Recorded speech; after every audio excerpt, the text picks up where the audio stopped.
Hello everyone, welcome to Swarag Beauty. இன்னைக்கு வந்து நம்ம கிச்சனில் என்ன பார்க்க போகிறோம்னா லெமன் ரசம் எப்படி பண்ணுறதுன்னு பார்க்க போகிறோம். ஆல்ரெடி ரசப்பொடி எப்படி பண்ணுறதுன்ற வீடியோ நாங்கள் போட்டிருக்கோம். அந்த பொடி வச்சு எப்படி லெமன் ரசம் பண்ணுறதுன்றதை தான் இன்றைக்கி பார்க்க போகிறோம் வீடியோவில். ஸோ அம்மா என்ன இன்க்ரீடியன்ஸ் வேணும்? 3 ஸ்பூன் துவரம்பருப்பு எடுத்து வேக போட்டு வச்சுக்கணும். ஓகே. இதுக்கு தக்காளி, தேவையான பொருட்கள்ல தக்காளி, பச்சை மிளகா 1 இல்லாட்டா 1.5 போட்டுக்கலாம். தாளிச்சு கொட்ட கடுகு, சீரகம், கருவேப்பிலை, பெருங்காயம், கொத்தமல்லி, லெமன். சரி, இப்போ வந்து இந்த பருப்பு வேக வச்ச தண்ணி எடுத்து வச்சுக்கணும். ஓகே. பருப்பு இருக்காமா அதுல? இல்ல, இதுல பருப்பு இல்ல. ஓகே. பருப்பு எடுத்துருவியா நீ? எடுத்துட்டு அந்த தண்ணியை முதல்ல இதுல வச்சுக்கணும். ஓகே, சரி. சோ பருப்பை வந்து ஃபில்டர் பண்ணிட்டு ஜஸ்ட் பருப்பு தண்ணி மட்டும் எடுத்து வச்சு ஹீட் பண்ணனும். ஹீட் பண்ணி அத தக்காளி, சரி, ஹீட் பண்றதுக்கு முன்னாடியே நீ தக்காளி போட்டு எல்லாம் போட்டுடலாம். தக்காளி, மிளகாய் போட்ற, பெருங்காயம், ஓகே, கருவேப்பிலை, அப்புறம் பெருங்காயம் போடுறேன். பெருங்காயம், சரி, கொஞ்சம் உப்பு போடுறேன். ஓகே. உப்பு எவ்வளவு உங்களுக்கு வேணுமோ அதுக்கு தகுந்த மாதிரி நீங்க போடலாம். டேஸ்ட் தகுந்த உப்பு போடுறோம். நாங்க பிங்க் சால்ட் யூஸ் பண்றோம், பட் நார்மல் சால்ட் யூஸ் பண்ணிக்கலாம், whatever you wish. இது கொதிக்கணும். ஓகே. என்ன இதுலமா வைக்கணும்? சிம்ல வைக்கறியா இல்ல எப்படி? இல்ல, நான் கொதிக்க முடிய வைக்கலாம். ஹைல வைக்கலாம். சரி, வேகட்டும். ஓகே. இப்போ இது எவ்வளவு தண்ணிமா எடுத்து இது பண்ணனும்? எவ்வளவு வேணாலும் அந்த பருப்பு கட்டு அந்த தண்ணியவே இதுல வெச்சு பண்ணிட்டு அப்புறம் வளாவலாம். தண்ணி பத்தி எக்ஸ்ட்ரா கூட போடலாம். ஓகே, சரி. ஓகே. இதுல புளி ஒண்ணும் போடல நீ? புளி கிடையாது, எலுமிச்சம்பழம் புளி இருந்தனால புளி தேவையில்லை. கிடையாது. சரி, ஓகே. அந்த பருப்பு வேக வச்ச பருப்பு எடுத்து வச்சிருக்கோம். ஓகே. பருப்பு ரெடி ஆயிடுது பாருங்க. ஓகே. சோ இப்போ இது எவ்வளவு நேரம் கொதிக்கணுமா? அது கொதிக்கட்டும், ஒரு 10 நிமிஷம் கொதிக்கட்டும். 10 நிமிஷம் கொதிக்கணும்னா பொங்கி வரணும்ல? ஆமா. ஓகே, நல்லா கொதிக்கணும். சரி, ஒரு 10 மினிட்ஸ்ல திருப்பி நம்ம பார்க்கலாம் எப்படி இருக்குன்ட்டு. ஸோ இப்போ பார்த்தீங்கன்னா இப்போ நல்லா கொதிச்சுட்டு இருக்கு ரச தண்ணி. தக்காளி பச்சை வாசம் போகிற அளவுக்கு கொதிக்கணும். ஸோ இன்னும் கொஞ்ச நேரம் கொதிக்கட்டும். ஸோ என்னம்மா இப்போ என்னன்னா கொதிச்சுட்டுல இப்போ ரசப்பொடி ஆட் பண்ணு. ஓகே. ரசப்பொடி எப்படி பண்ணுறதுன்றது தனி வீடியோ, அது நான் டிஸ்கிரிப்ஷன் பாக்ஸில் கொடுக்குறேன். அந்த எவ்வளோமா ரசப்பொடி ஆட் பண்ணோம்? 2 ஸ்பூன். 2 ஸ்பூன். ஓகே. இதை நல்லா மிக்ஸ் பண்ணிக்கலாம். இப்போ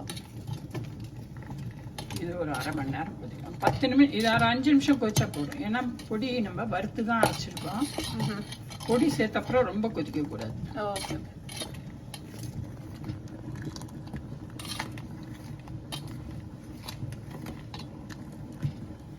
ஸோ இதுக்கப்புறம் என்ன பண்ணணும்?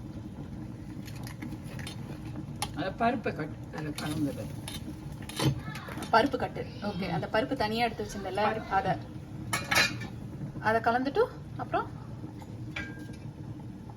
ஒரு 5 நிமிஷம் கொதிச்சதுக்கு அப்புறம் ஓகே இந்த பருப்பு அதில் கலந்து. ஓகே. இன்னும் கொஞ்சம் தண்ணி பண்ணிட்டியா அதை? ஆமா.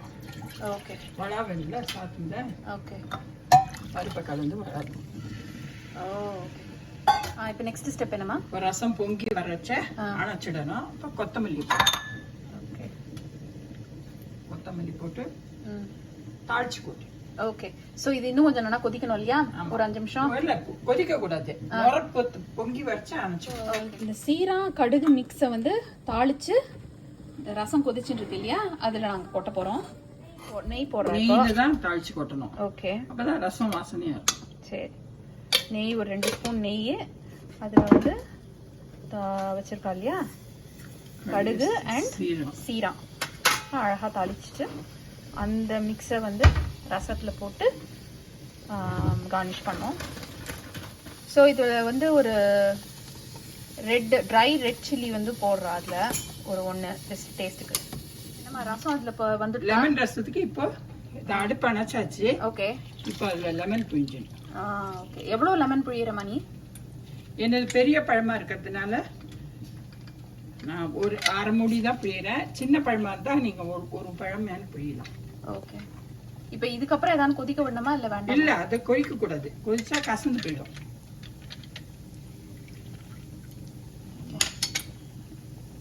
இப்போ இந்த தாளிச்சு கொட்டிடணும்.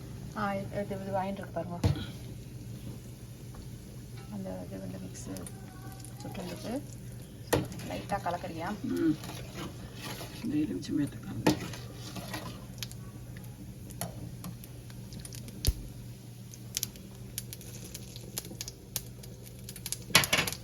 கடுகு வெடிச்சுருக்கு.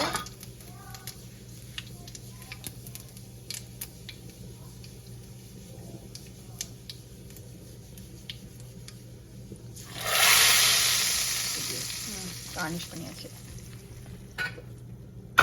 இதுக்கு மேல என்னமா இருக்கு? அவ்வளவுதான். ரசம் done. Lemon rasam is done and ready to be served. Thank you all so much for watching. இன்னொரு வீடியோல இன்னொரு டிஷ்ஷோட நம்ம பார்ப்போம்.